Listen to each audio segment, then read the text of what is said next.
அஸ்ஸலாமு அலைக்கும். Welcome to Haya's recipe. நீங்கள் எல்லோரும் நல்லா இருப்பீங்கன்னு நம்புகிறேன். நானும் நல்லா இருக்கேன், அல்ஹம்துலில்லாஹ். இன்றைக்கி சூப்பர் டேஸ்டியான ஒரு பிரேக்ஃபாஸ்ட் ரெசிபி தாங்க பார்க்க போகிறோம். இதுக்கு அரிசி உளுந்து எதுவுமே ஊற வைக்காமல் நினச்ச உடனே சட்டுன்னு செய்கிற மாதிரி ஒரு பிரேக்ஃபாஸ்ட் ரெசிபி தாங்க செய்ய போகிறோம். வாங்க எப்படி செய்யலான்னு பார்க்கலாம். அதுக்கு ஒரு பவுல் எடுத்து அதில் ஒரு கப் ரவா ஆட் பண்ணிக்கலாம். அது கூட அரை கப் தயிர் ஆட் பண்ணிவிட்டு அது கூட அரை கப் தண்ணி ஆட் பண்ணிக்கலாம். நம்ம எந்த கப்பால் மெஷர் பண்ணோமோ அதே கப்பால் எல்லாத்தையும் மெஷர் பண்ணிக்கோங்க. இப்போ அதை நல்லா இதை மாதிரி ஸ்பூனை வச்சு நல்லா மிக்ஸ் பண்ணி கொடுத்துட்டு ஒரு மூடி போட்டு ஒரு 10 நிமிஷம் மட்டும் ஊற வச்சு வச்சுக்கலாம். 10 நிமிஷத்துக்கு அப்புறம் இதை மாதிரி ஓப்பன் பண்ணி அதை நம்ம அப்படியே ஒரு மிக்ஸி ஜாரில் போட்டு நல்லா ஃபைன் பேஸ்ட்டாக அரைச்சி எடுத்துகிட்டு வந்துடலாம்.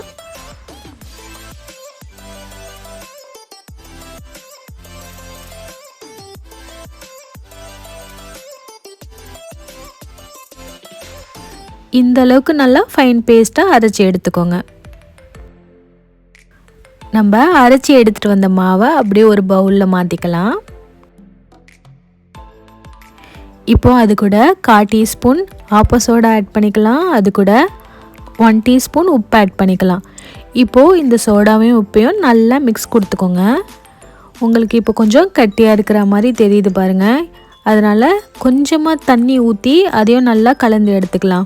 ரொம்ப கட்டியாக இருந்துச்சுன்னா நம்மளுக்கு சாஃப்டாக இருக்காது. அதனால் இந்த டைமில் ஒரு 1/4 டம்ளர் மாதிரி நான் தண்ணி ஊற்றிருக்கேன். உங்களுக்கு தயிர் ரொம்ப திக்காக இருந்துச்சுன்னா நீங்கள் அந்த கன்சிஸ்டன்சியை பார்த்து நீங்கள் தண்ணி கூடையோ குறைச்சியோ ஊற்றிக்கோங்க. இந்தளவுக்கு நல்லா இதை மாதிரி மிக்ஸ் பண்ணி கொடுத்துக்கோங்க. இதை இப்போ 10 நிமிஷம் ரெஸ்ட்டில் விட்டுடலாம். இப்போது டக்குன்னு அதுக்கு ஏற்ற மாதிரி ஒரு சட்னி ரெசிபி பார்த்துடலாம். இப்போது அதுக்கு ஒரு பேன் வச்சு அது கூட 2 டேபிள் ஸ்பூன் நல்லெண்ணெய் ஊற்றிக்கோங்க. இப்போது கட் பண்ணி வச்சுருக்க ஒரு வெங்காயம், 2 தக்காளி, அது கூட 3 காஞ்ச மிளகாய், 2 துண்டு இஞ்சி ஆட் பண்ணிக்கலாம். இப்போது சட்னிக்கு தேவையான அளவு உப்பு ஆட் பண்ணிக்கலாம். இப்போது இது கூட 1 டீஸ்பூன் கடலைப்பருப்பு ஆட் பண்ணிக்கலாம். இப்போது எல்லாத்தையும் ஆட் பண்ணதுக்கப்புறமா அது எல்லாத்தையும் நல்லா மிக்ஸ் பண்ணி கொடுத்துடலாம்.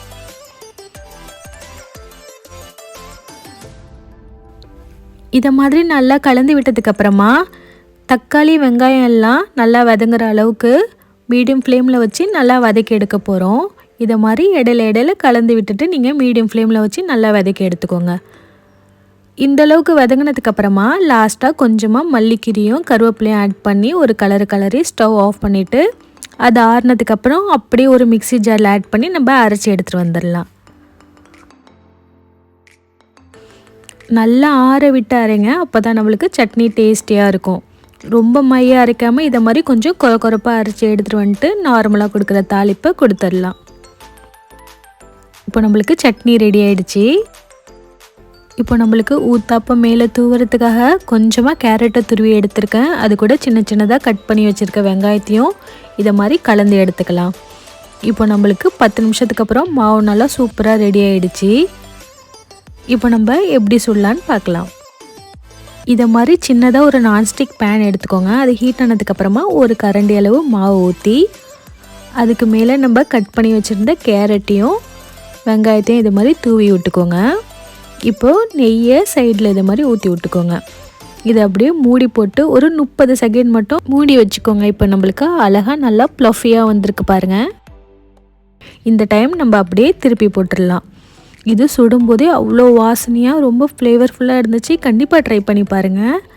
இப்போ திருப்பி போட்டு வெந்ததுக்கப்புறம் இதை மாதிரி எடுத்துகிட்டு நம்ம மீதி வச்சுருக்க மாவு எல்லாத்தையும் இதே மாதிரியே சுட்டு எடுத்துக்கலாம். உங்கள் வீட்டில் இட்லி தோசை மாவு இல்லாத நேரத்தில் கண்டிப்பாக இந்த ரெசிபியை செஞ்சு பாருங்கள். செய்கிறதுக்கு அவ்வளோ ஈஸியாக இருந்துச்சு. சாப்பிட்றதுக்குமே ரொம்பவே சாஃப்டாக டேஸ்டியாக இருந்துச்சு. இதே மாதிரி நம்ம எல்லாத்தையும் சுட்டு எடுத்துக்கலாம். நம்மளுக்கு ஊற்றி ஒரு 30 செகண்ட் மட்டும் வச்சா போதுங்க.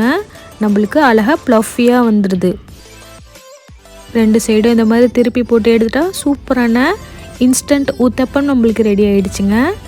இது நம்ம செஞ்சு வச்சுருக்கோம் சட்னி கூட சர்வ் பண்ணால் ரொம்பவே டேஸ்டியாக இருக்கும்.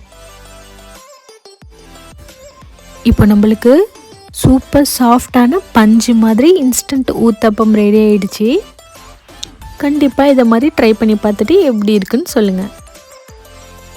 கண்டிப்பாக இந்த ரெசிபியை செஞ்சு பார்த்துட்டு எப்படி இருக்குன்னு கமெண்டில் சொல்லுங்கள். இதை மாதிரி இன்ட்ரெஸ்டிங்கான ரெசிபியை பார்க்குறதுக்காக என்னோடய சேனலை மறக்காமல் சப்ஸ்கிரைப் பண்ணி வச்சுக்கோங்க. இதை மாதிரி நெக்ஸ்ட் ஒரு இன்ட்ரெஸ்டிங்கான வீடியோவில் நம்ம மீட் பண்ணலாம். இந்த வீடியோ லாஸ்ட் வரையும் பார்த்ததுக்கு தேங்க்யூ.